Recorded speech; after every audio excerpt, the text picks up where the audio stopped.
हाँ, so rules regulation देखने के बाद naming of mononuclear coordination compound, अभी हमने क्या देखा था, formulas of mononuclear coordination entities, मतलब फॉर्मूला जो है उसको, मतलब दोनों है, फॉर्मूला से तुम्हारे पास नेम होना चाहिए, वो आना चाहिए, नेम कैसे लिखते हैं, और अगर तुम्हारे पास नेम है तो नेम से फॉर्मूला लिखना भी आना चाहिए।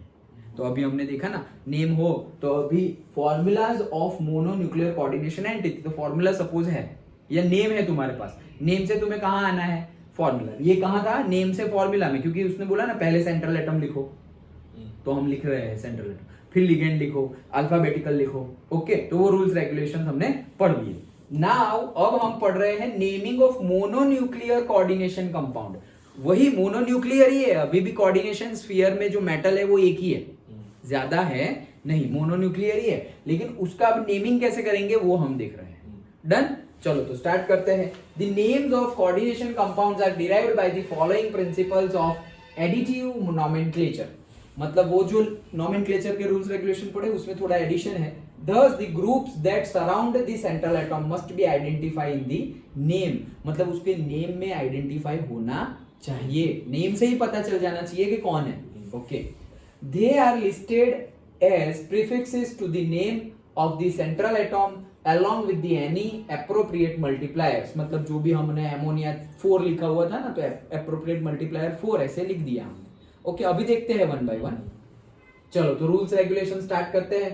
पहला, द कैटायन इज नेम्ड, देखो अभी इसके पहले हमने क्या समझा, इसके पहले हमारे पास नेम था और फॉर्मूला कैसे बना, इसलिए चैप्टर, इसलिए थियरी का नाम क्या था, कंसेप्ट का नाम क्या था, formulas of mononuclear coordination compound. Formula कैसे लिखेंगे उसकी बात थी। अब हमारे पास फॉर्मूला है, ये थियरी किसके लिए है, फॉर्मूला हमारे पास है, अब हमें उसका नाम लिखना है। डन, तो चलो फॉर्मूला है तो नाम कैसे लिखेंगे, The cation is named first, वहां पर भी पहले हम कोऑर्डिनेशन स्फीयर में वही लिखते थे, तो यहां पर भी cation is named first in both positively and negatively charged coordination entity, मतलब कोऑर्डिनेशन एंटिटी जो है तुम्हारी वो पॉजिटिव हो, मतलब कोऑर्डिनेशन स्फीयर, ओके, वो पॉजिटिव हो या नेगेटिव हो, सबसे पहला क्या लिखा जाएगा, हमारा metal central atom. Done, okay, तो वही चीज है, वही तो कैटायन होगा, कैटायन तो हमारा मेटल ही होगा ना। ओके, हमारा लिगेंड तो कैटायन हो नहीं सकता, वो तो न्यूट्रल होगा या नेगेटिवली चार्ज होगा। Okay, so the cation is named first in both positively and negatively charged coordination entity. Second, the ligands are named in the alphabetical order before the name of the central atom or ion, ये तो हमने अभी पढ़ लिया है। Okay, this procedure is reversed from writing the formula, मतलब जैसे हम पढ़ते थे वैसे ही रिवर्स में ऐसे लिखना है। Okay, names of the anionic ligands end in o, यहां पर है। अब क्या है, अब तो नेमिंग कैसे करना है वही समझ रहे हैं ना हम, तो कैसे नेमिंग करना है, अगर लिगेंड है और लिगेंड तुम्हारा नेगेटिवली चार्ज कोऑर्डिनेशन एंटिटी में है, फिर से बता, कोऑर्डिनेशन एंटिटी और से कोऑर्डिनेशन स्फीयर जो है वो उसका नेगेटिव चार्ज है, और उसके अंदर तुम्हारा जो लिगेंड है, ओके, नेगेटिवली चार्ज, तो उसके पीछे ओ लिखना है। क्या लिखना है, ओ। जैसे क्लोराइड है तो क्लोराइडो, ब्रोमाइड है तो ब्रोमाइडो, आयोडीन है तो आयोडाइडो, सिंपल है। सल्फाइड है तो सल्फाइडो, नाइट्राइडो, नाइट्राइटो, ओ लिखना है सिंपल। डन, अच्छा चलो, सो ओ लिखना है।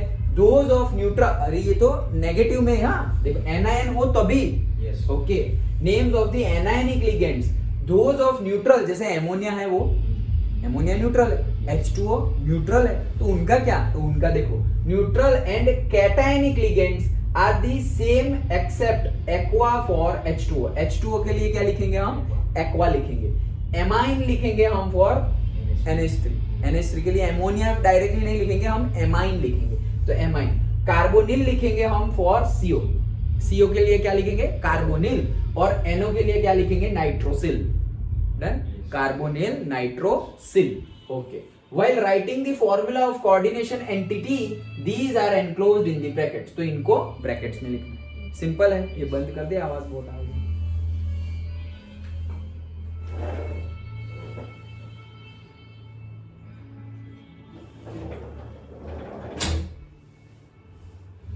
हाँ चलो, सो क्या बोले, देखो अगर हमारा लिगेंड जो है, देखो अभी मैं तुम्हें ट्रिक बताऊंगा ना, एकदम सिंपली तुम सब कुछ पता चल जाएगा, लेकिन ये समझ लेते हैं क्योंकि ट्रिक भी इसी से बनी हुई है।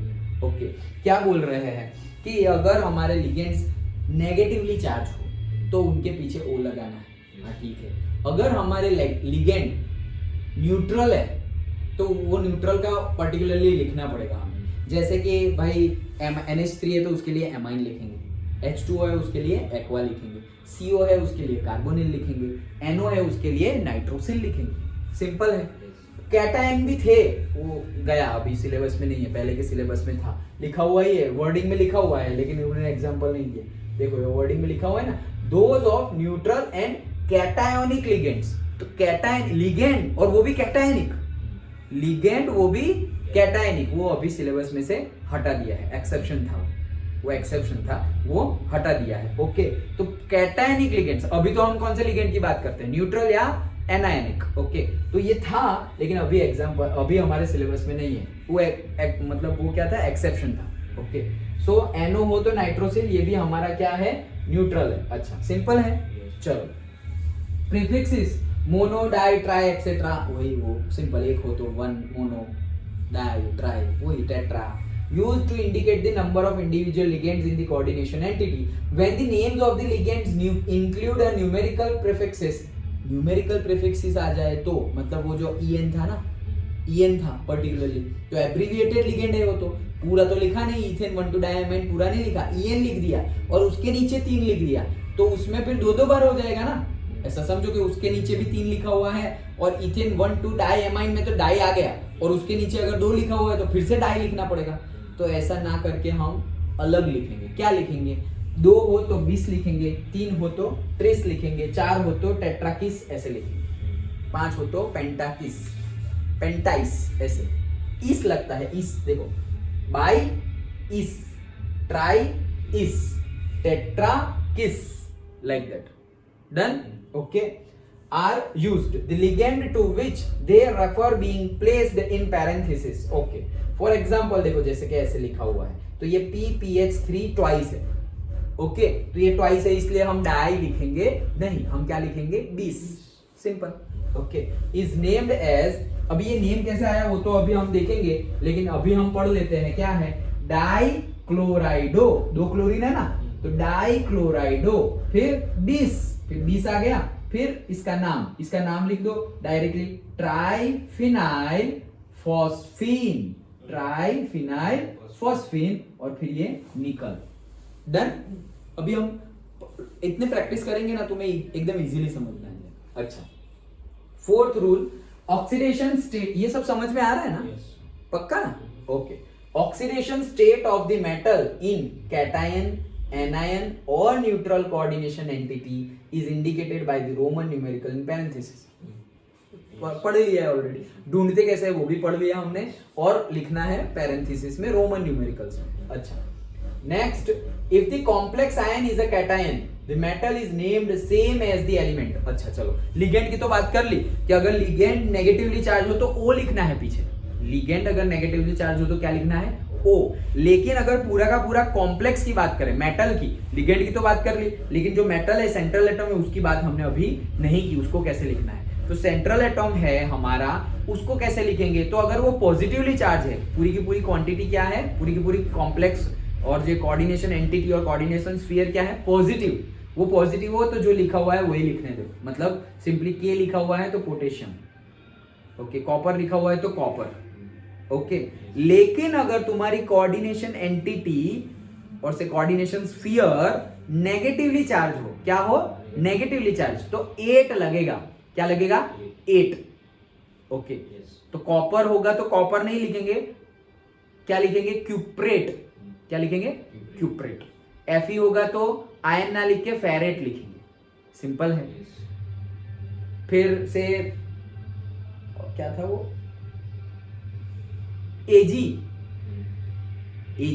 AgAu, सिल्वर गोल्ड हम लेंगे तो उसके लिए लिखेंगे आर्जेंटेट। Done, okay. चलो तो वो देखते हैं वो कब, लेकिन जब तुम्हारा कोऑर्डिनेशन स्फीयर नेगेटिवली चार्ज हो तो अगर पॉजिटिवली चार्ज हो तो कॉपर का कॉपर ही लिख देना है। डन? अच्छा चलो। So for example cobalt in a complex cation is called cobalt and PT is called platinum. मतलब अगर कैटायन होगा तो जो है वो लिख दो, कैटायन होगा तो कॉपर है तो कॉपर लिख दो, प्लेटिनम है प्लेटिनम लिख दो, पोटेशियम है पोटेशियम लिख दो, उसमें तो कोई चीज नहीं है। लेकिन अगर एनायन है तो 8 लगेगा। वहां पर भी एनायन होता हमारा लिगेंड, तभी ओ लगा था, हमने ओ लगाया था, ओ क्लोराइडो, तो वहां पर भी सेम ही है, अगर एनायन होगा तो ही लगेगा, पॉजिटिव होगा तो कुछ लगाना नहीं है। So for example name of the metal and with the suffix 8, for example CO in the complex. इसमें अगर CO देखो इसका -2 है, -2 है मतलब ओवरऑल नेगेटिव आ गया, ओवरऑल नेगेटिव आ गया, इसलिए CO को क्या लिखेंगे हम, कोबाल्टेट। डन? अदरवाइज क्या लिखते, अदरवाइज कोबाल्ट लिखते। अगर यहाँ पे प्लस होता, यहाँ पे 0 होता तो कोबाल्ट लिखते, माइनस है तो कोबाल्टेट। डन? अच्छा, is called cobaltate. For some metals the Latin names are used complex anions, जैसे कि फेरेट, क्यूप्रेट, फेरेट, लेटिन नेम्स है ये सब। ओके हाँ, next the neutral complex molecule is named similar to that of the complex cation।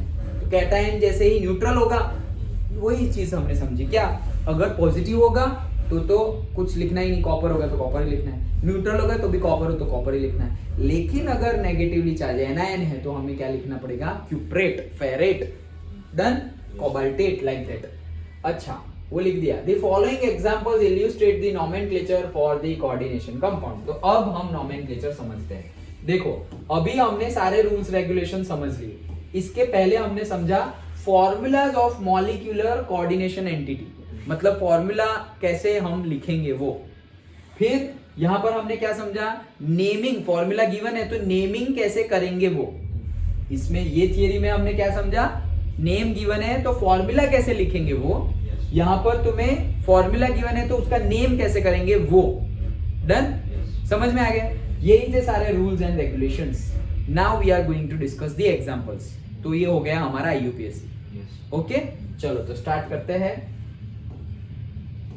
तो examples के लिए एक और, ये 2 रूल्स रेगुलेशंस हो गए ना। एक वीडियो में हमने ये रूल ले लिया कि नेम गिवन है फॉर्मूला कैसे लिखते हैं, ये वीडियो में हमने डिस्कस कर लिया कि फॉर्मूला गिवन है नेम कैसे लिखते हैं। तो एग्जांपल्स के लिए अलग ही रख लेते हैं, छोटा साइज हो जाए।